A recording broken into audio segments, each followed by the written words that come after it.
সৌজন্যের কথা হচ্ছিল, সৌজন্যের রাজনীতির কথা হচ্ছিল, কিন্তু দেখুন আমরা সকলেই লাস্ট কয়েকটা দিনে বা কয়েকটা মাসে যেভাবে উদয়ন গুহর নানান বক্তব্যকে উদয় হতে দেখেছি, তাতেই সৌজন্যটা ব্র্যাকেটে থাকা ভালো বা কোট আনকোটে থাকা ভালো। আমি সেদিকেও হাঁটছি না। শুধুমাত্র উদয়ন গুহকে বলবো কেন, কারণ পাশাপাশি যারা সমান্তরালভাবে এগোচ্ছে কেউ যে কোনো অংশে কম যায় না, তার একটা ঝলক আপনাদেরকে দেখানোর চেষ্টা করি। কারণ এই অগাস্টের ৫ তারিখ কোচবিহারে দলীয় কর্মসূচিতে যাওয়ার পথে শুভেন্দু অধিকারী, যাকে দেখে গো ব্যাক স্লোগান দেওয়া হয়েছিল, যার গাড়ির কাঁচ ভেঙে দেওয়া হয়েছে, এমনটাও অভিযোগ ছিল, সেই শুভেন্দু অধিকারী এবং সেই দিন উদয়ন গুহর, এই দুজনের বক্তব্য একবার শোনানোর চেষ্টা করি আপনাদের। শুনুন। তার সঙ্গে কি কথা বলবে? একটা খুনি উদয়ন গুহকে দিয়ে করিয়েছে। এর সঙ্গে জলপাইগুড়ি সার্কিট বেঞ্চে সম্মানীয় বিচারপতি সৌগত ভট্টাচার্যের কাছে দেখা হবে। উনি বলেছেন বলে আমি এখানে এসেছিলাম। কতটা ভয়াবহ পরিস্থিতি ছিল দাদা? আমরা বসিনি, আমরা ডেপুটেশন সিডি দিয়েছি। উনি আমাকে বলছেন অ্যারেস্ট হয়ে গেছে, যে গাড়ির কাঁচ ভেঙেছে। দেখুন তো কি করেছে, বুলেট প্রুফ গাড়িটা দেখুন, সিআইএসএফের গাড়ি দেখুন কি করেছে, দেখুন দেখুন দেখুন বুলেট প্রুফ গাড়ি, এই গাড়ির পিছনটা কি করে, ছাতাটা একটু তুলে দিন দাদা, ছাতাটা কি করেছে পাথর দিয়ে দেখুন। আর নটোরিয়াস ক্রিমিনাল, আমরা অন্যায়ের বিরুদ্ধে প্রতিবাদ করে যদি ক্রিমিনালের ছাপ নিতে হয় আমার কোনো আপত্তি নেই, কিন্তু ও যখন যাচ্ছিল এসপি অফিসে তখন তো আমরা শুনলাম স্লোগান উঠছে যে অভিজিৎ দেব ভৌমিক, উদয়ন গুহর চামড়া তুলবো আমরা। সেটা কোন ধরনের গণতন্ত্র? সেটা কোন ধরনের শান্তির বাণী? এই ধরনের কথা বলবেন আর কুচবিহারে আসলে কুচবিহারের মানুষ আপনাকে ধানদুব্য দিয়ে বরণ করবে, ও আশা করে কোনো। এই ধানদুব্য দিয়ে বরণ সত্যি কি আশা করা যায় আজকের রাজনীতিতে? জানি না। নির্বাচনের আগে আরো কত জলঘোলা হবে সেটাও জানা নেই। আমি অনির্বাণদার কাছে আসার চেষ্টা করবো। অনির্বাণদা, অভিযোগ রয়েছে, পাল্টা অভিযোগ রয়েছে, কিন্তু তারপরেও প্রেস্টিজ ফাইট কি চলছে কোচবিহারে? দেখুন, প্রেস্টিজ ফাইটের প্রসঙ্গে পরে আসছি। উদয়ন গুহকে দেখাচ্ছিলেন 2021 সালের বিধানসভা নির্বাচনে খুব সামান্য ব্যবধান, আমার যদি ভুল না হয় 67 না 68 ভোটের এরকম একটা কিছু ব্যবধানে নিচিত প্রামাণিকের কাছে তিনি, হ্যাঁ থ্যাংক ইউ, সেই সামান্য ব্যবধানে তিনি হেরে গেছিলেন। হেরে যাওয়ার পর যে সময়, যে 3-4 দিন পুলিশ প্রশাসনের নিয়ন্ত্রণ পুরোপুরি কেন্দ্রীয় নির্বাচন কমিশনের হাতে ছিল, তার মধ্যে উদয়ন গুহকে যেভাবে নিচিত প্রামাণিকের আশ্রিত দুষ্কৃতীরা যেভাবে তাকে শারীরিকভাবে নিগ্রহ করেছিলেন, যে ছবিগুলি এখনও আছে, সেই ছবি যারা এখনও দেখতে চান সামাজিক মাধ্যমে রয়েছে, আপনারাও চাইলে দেখাতে পারেন। তারপরে কিছুদিনের মধ্যে বাই ইলেকশনে সেই আসনটি উদয়ন গুহ তৃণমূল কংগ্রেস পুনরুদ্ধার করে এবং নিশীথ প্রামাণিক ইভেঞ্চুয়ালি 2024-এও হেরে তার রাজনৈতিক জীবন এখন প্রশ্নচিহ্নের মুখে।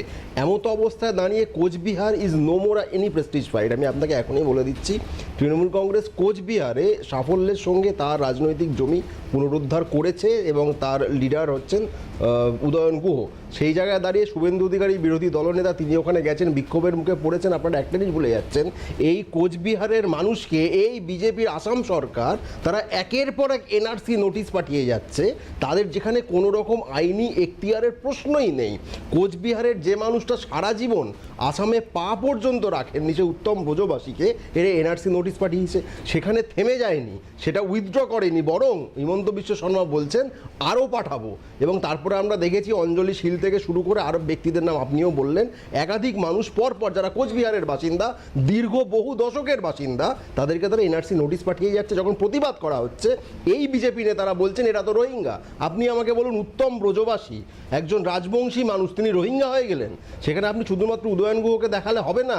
সাধারণ মানুষের মনে যে প্রতিবাদ বা যে ক্ষোভ বিজেপির প্রতি তৈরি হচ্ছে, এটা কোনো তৃণমূল বনাম বিজেপির রাজনৈতিক লড়াই নয়। তারা বাঙালি জাতির অস্তিত্বকে যেভাবে চ্যালেঞ্জ করছেন তার দিল্লির নেতারা, এবং তার হয়ে দালালি করার কাজটা যখন শুভেন্দু অধিকারীরা করছেন, তারা বিক্ষোভের মুখে পড়বেনি।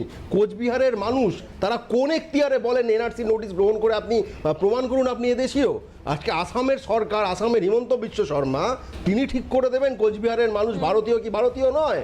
এই যে প্রতিবাদের জায়গাটা তৃণমূল লিড করছে, ডেফিনেটলি করছে, কিন্তু ক্ষোভের জায়গাটা বিজেপি নেতারা নিজেরা তৈরি করে দিয়েছেন এবং আগামী দিনে তৃণমূলের নেতাকর্মীদের লাগবে না, সাধারণ মানুষ গাড়ির আপনার ওই হাল করে দিতে পারে, যদিও আমি চাই না সেটা হোক। বেশ, আমি সুপ্রিয়দার কাছে আসবার চেষ্টা করবো। সুপ্রিয়দা, যদি আমি জানি না এটা বিজেপির কাছে বিজেপি প্রেস্টিজ ফাইট হিসেবে দেখছে কিনা, কিন্তু তারপরেও 21-এর নির্বাচনের রেজাল্ট যদি আমরা দেখি তাহলে সিতাই তৃণমূলের ছিল, পরবর্তীতে দিনহাটা উপনির্বাচনের পর তৃণমূলের হয়েছে। বাকি 6টা আসন যা কিনা বিজেপির ছিল, এই ছিলটাকে ছিলই থাকবে? মানে একটু একটু করে কি বিজেপি তার ময়দান বা তার এই উত্তরের মাটি আলগা হচ্ছে? কারণ পঞ্চায়েত নির্বাচনের ফল যে খুব একটা বিজেপির ভালো তেমনটা নয়। প্রথমত হচ্ছে যে দিদি দেখো, এই যে মাটি আলগা হওয়ার যে এই সয়েল টেস্টিংটা কে করলো, যে মাটি আলগা হচ্ছে এটা কে করছে? সিএন করেছে নাকি রাজনৈতিক কোনো মানে বিশ্লেষকরা একটা টিম গেছে, তারা গিয়ে এই মাটি বা এই সয়েল টেস্ট করে দেখেছে মাটি আলগা হয়েছে? মাটি আলগাটার মানে বিবেচনা যদি তোমরা এইভাবে করো যে উদয়নগড় সাধারণ নির্বাচনে 2021 সালে মাত্র কম ব্যবধানে 57 ভোটের ব্যবধান নিশীথ প্রামাণিকের কাছে হেরে গেলেন। তারপর বাই ইলেকশনে ওই দিনহাটা কেন্দ্রকে উদয়ন গুহ তিনি আবার পুনরুদ্ধার করলেন। কিন্তু এই দুটোর মাঝে একটা বড় ইস্যু আছে, সেটা হচ্ছে প্রায় 2,55,000 থেকে 60,000 ভোটারের মধ্যে উদয়ন গুহ একাই পেলেন 1,63,000 মানে 1,63,000 ভোটে উদয়ন গুহ নাকি জিতে গেলেন। তাহলে এটা কী ভোট হয়েছিল আর কীভাবে হয়েছিল, আর মাটির যে সয়েল টেস্টিংটা কীভাবে হয় কোচবিহারে, বিশেষ করে পশ্চিমবঙ্গে বাই ইলেকশনগুলোতে আমরা সেটা জানি। তো মাটি আলগা হচ্ছে না মানে ভরে উঠছে, সেটা আগামী নির্বাচন, সাধারণ নির্বাচন 26-এ আছে, আমরা দেখব। উদয়ন গুহ, যদিও আমি এটা টপিক আনতে চাইছিলাম না, কিন্তু উদয়ন গুহ একটা কাজ খুব ভালো করেছে, উনি তার ধারাবাহিকতা বজায় রেখেছেন। উনি এমন একজন নেতা যিনি বামফ্রন্টের সময় থাকাকালীনও বামফ্রন্টের নেতাদেরকে কোচবিহারের দিনহাটায় ঢুকতে দিতেন না। এখানে আছে নিশ্চিতভাবে, এই ঘটনাগুলো জানে, বলবে। উদয়ন গুহ এই অ্যাসেটের যে কাজ, এই অ্যাসেট একটা রাজনৈতিক দলের তো বিভিন্ন রকম অ্যাসেট হয়, কেউ ভালো বলতে পারেন, কেউ ভালো আবৃত্তি করতে পারেন, কেউ মানুষকে জাগাতে পারেন। উদয়ন গুহ হচ্ছে গুন্ডামিটা ভালো করতে পারেন। কুচবিহারে নিশীথ প্রামাণিকের নামে যারা এই ধরনের অভিযোগ করেন, যে বহু অভিযোগ আছে, উদয়ন গুহ হচ্ছে তাদের মানে আমি সেই ভাষাটা আর বললাম না, উদয়ন গুহ সমস্ত রেকর্ড ভেঙে দেবেন। যদি ওনার প্রিভিয়াস রেকর্ড দেখেন আপনি, বামফ্রন্টে থাকাকালীনও তিনি বামফ্রন্টে নিজে তার দলের মানে তাদের শরিক নেতাদেরকে পর্যন্ত পিটিয়েছেন। সেই অ্যাসেটকে গ্রহণ করেছে কে? মমতা বন্দ্যোপাধ্যায়। এবং মমতা বন্দ্যোপাধ্যায় নতুন করে কোনো নেতৃত্ব কোচবিহারে তৈরি করতে পারেননি। এই উদয়ন গুহর ওপর ঘাড়ে বন্দুক রেখে মমতা বন্দ্যোপাধ্যায় নেতৃত্বাধীন সরকার চলছে। একটা তৃণমূল রাজনৈতিক দল, তারা 30 বছর 40 বছর ধরে রাজনীতি তৈরি করলো, তারা উদয়ন গুহর পরবর্তীতে একটা কোনো ইয়ং জেনারেশন নেতা তৈরি করতে পারলো না। ওই উদয়ন গুহর ওপর মানে ভরসা করে তাদেরকে এই বৈতরণী পার হতে হচ্ছে।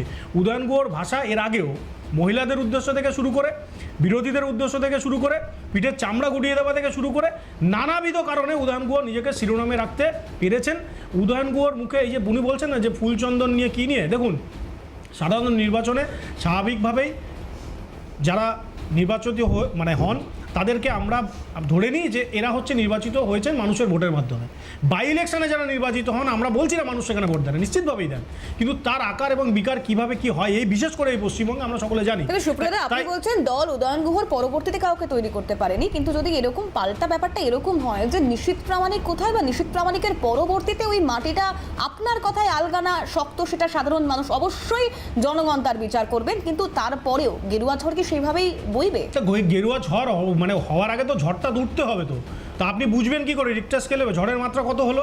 তো ঝড়টা আগে উঠতে দিন, নির্বাচনই এলো না, আপনি এখন কিভাবে বুঝতে পারছেন? মাত্রা তোলার মতো লোকজন আছে বলছেন, নিশ্চিতভাবে আপনার প্রতিবেদনেই আপনি বলেছেন যে উত্তরবঙ্গ অপেক্ষাকৃতভাবে পশ্চিমবঙ্গে উত্তরবঙ্গটা বিজেপির একটা শক্ত ঘাঁটি, এটা আপনি আপনার প্রতিবেদনে বলেছেন। আগের রেজাল্ট অনুযায়ী আমি আপনাকে সেই প্রশ্নই করেছি, আগের রেজাল্ট অনুযায়ী সেভাবে নির্বাচন হয়নি।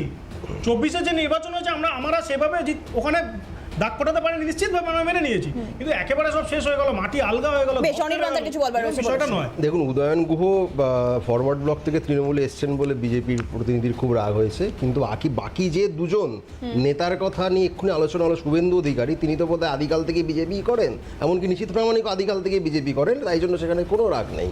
তো এই ধরনের কথাগুলি বলার কোনো মানেই হয় না, কারণ উত্তরবঙ্গের যে নামকরা বিজেপি নেতা, সেটা শঙ্কর ঘোষণ, তিনি সিপিএম থেকে এসছেন, খগেন মুর্মু মালদার সাংসদ, তিনি সিপিএম থেকে এসছেন। আজকে উদয়ন গুহ ফরওয়ার্ড ব্লক থেকে যদি এত অপরাধ করে ফেলে থাকেন, এক সেকেন্ড, তার থেকে যদি আগে তিনি কি কুকীর্তি কোট আনকোট করেছিলেন বলে তাকে নেওয়াটা খুব ভুল হয়ে থাকে, তাহলে আপনি আমাকে বলুন তো, নিশীথ প্রামাণিককে ক্রিমিনাল এই কথাটা প্রথম কোন দলের নেতারা বলেছিল? প্রেস কনফারেন্স করে শুভেন্দু অধিকারী চোর এই কথাটা কোন দলের নেতারা বলেছিল? আজকে যিনি বিজেপির রাজ্য সভাপতি তিনি সেদিন প্রেস কনফারেন্স করে বলেছিলেন, আবার তাকে কিছুর একটা ছেলে মাত্র কিছু দূরে ব্যারাকপুরের একজন নেতা বিজেপির, তিনিও তৃণমূল থেকে বিজেপিতে গেছেন, অর্জুন সিং বেশ, বলেছিলেন। যখন